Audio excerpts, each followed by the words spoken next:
Howdy y'all, it's Wayne with Getting Outdoors, and it is another windy day here in North Texas. Today actually the wind is out of the northwest. We've had a southern breeze lately all this week, and so last night we got some actual nice rain. I think that we probably got about a ½ inch, so it's done the garden well. Hey, free water is free watering. So let's check out and see what's happening in our Ruth Stout garden here. And again, remember, a Ruth Stout garden just means a deep mulch garden, and Ruth Stout specifically uses old hay. Now, speaking of old hay, what I will do, I'll show you what these mounds I have out here.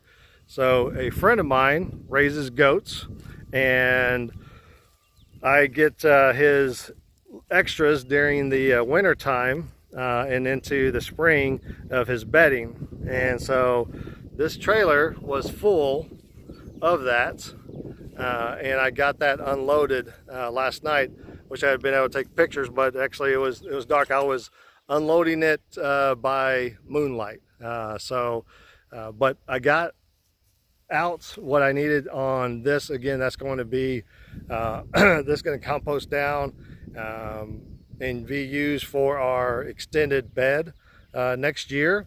But I brought some of this inside, stuff that's got some good old goat poop in there, and you see some of it's already really establishing down and breaking down there. What I'm going to do is take out some of the mulch that is there right now, these plants. So let me kind of show you here. What I'm going to do is I'm going to go ahead and remove all this here. Oops, sorry. That is down here. And then I'm going to replace it with some of that nice, fresh, fertilized goat mulch in there. So that will be a project that should be coming up here.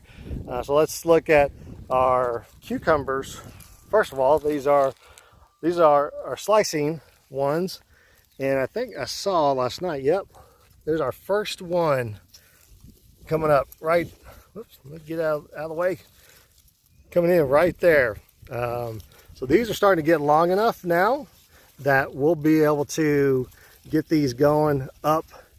And I had kind of started having these getting trellised last night, and the wind seems to have wrecked that up. Oh, look, there's another pickle right there. So, or cucumber, sorry.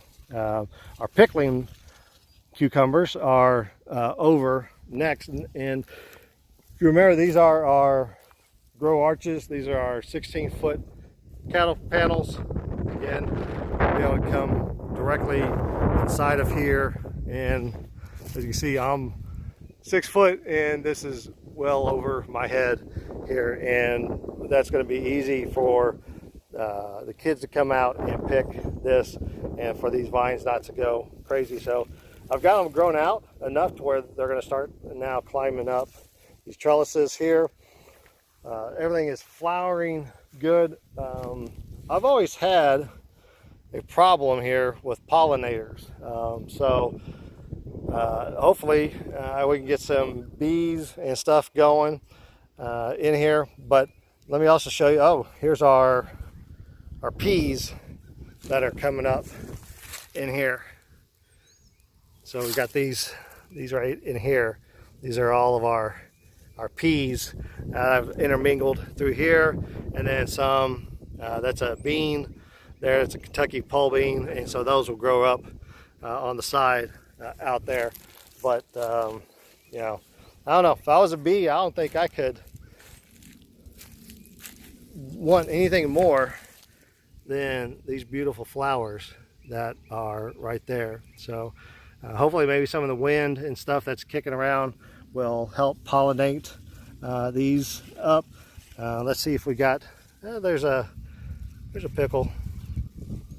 pickling one growing there. So got a couple going there. I'll come out this afternoon and get those trellised up. The tomato plants, they're getting along. We've got some of the smaller ones. These are some of our cherry tomatoes in here. Our cantaloupe is really growing out from the 3 plants that we have. We've got lots of flowers and stuff going here, so that's going to be really nice to have those grow. We've got our watermelon right into here. Our watermelon, we got actually another watermelon, one right over there too. We got okra and okra right here. Of course, got some plants in here just trying to help catch the pollinators coming in.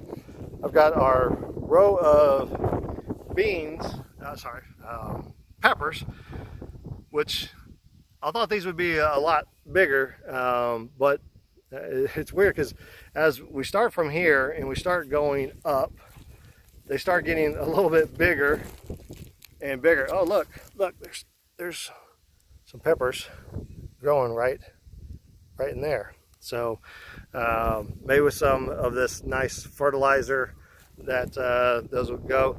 And this is on the side that we built new. So let me kind of show you. You know, remember we had an old fence line that came through right here, and that was in-ground garden that was on the outside of the fence, and then we had all this over here was a raised bed. So when we expanded out to the fence, I put this all in a raised bed. So this is soil mixed, and so it may just not have as much nutrients because, like I said, it kind of started getting little bigger, and then here's a pepper plant that is in one that raised bed that's been established for 4 or 5 years, and it's growing like crazy. So speaking of growing like crazy, we also have our zucchini. So we have 4 zucchini plants. 1, 2, 3, and then 4. This one over here, I'm not sure what's kind of going on with this. I think these are just maybe some leaves that got burnt from a frost, but we have some zucchini down in there. Again, because of it not having a lot of pollinators, I may need to come in here and self-pollinate these, which I did. There's squash here, and those 4 there. I went and hand pollinated those just last week, and you can see, you look here, look. See, now we've got some that are, there it is, growing up already. And I think actually here's the smallest plant, and it's being very productive already. So very happy with what's going on with the squash. Now this is a first time for me on this one, is a spaghetti squash. And we eat a lot of spaghetti squash, never planted it.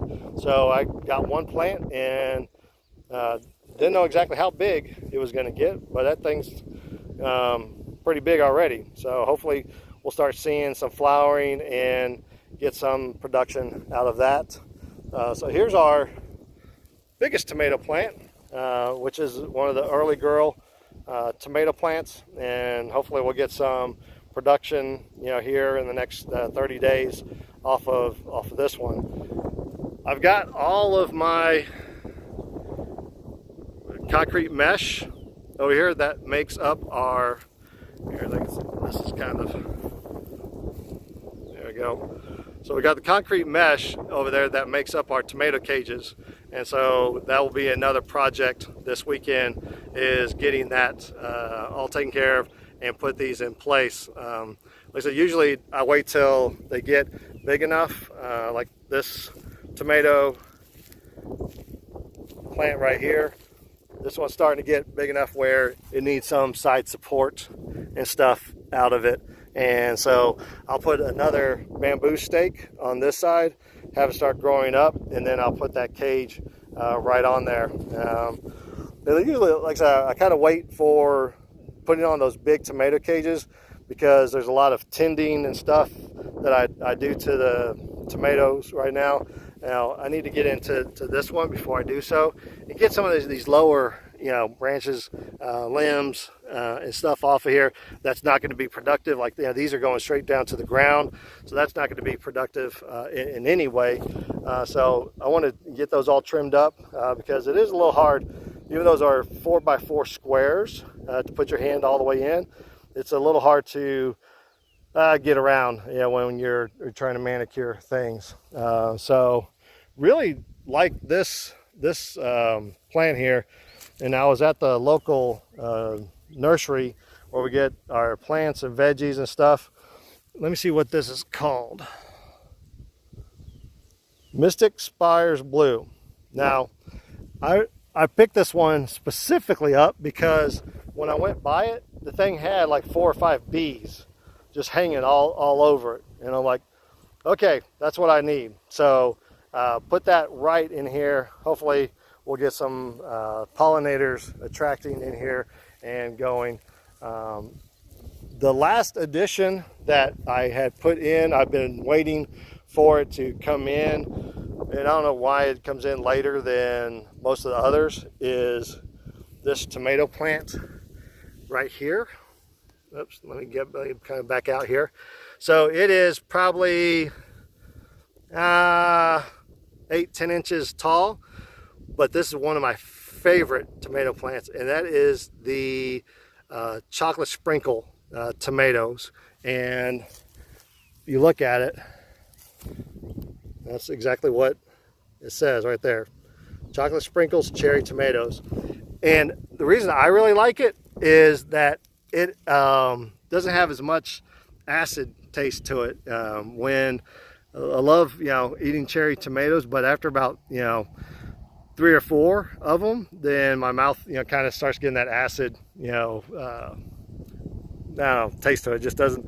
I usually stop eating that after that. Now, if it's a slicing tomato, boy, we can go to town on those. But these chocolate sprinkles have no acid taste to it at all. Enjoy eating those, and I would have picked up more of them, but as you can see, I'm plumb out of room when everything starts really growing, especially those okra and everything back in here, and everything starts trellising. So I think that one will actually do it for us. So that is it. If you like these videos, please like and subscribe. Don't forget to hit that bell at the bottom so you're notified of all of our next videos. Y'all have a blessed day.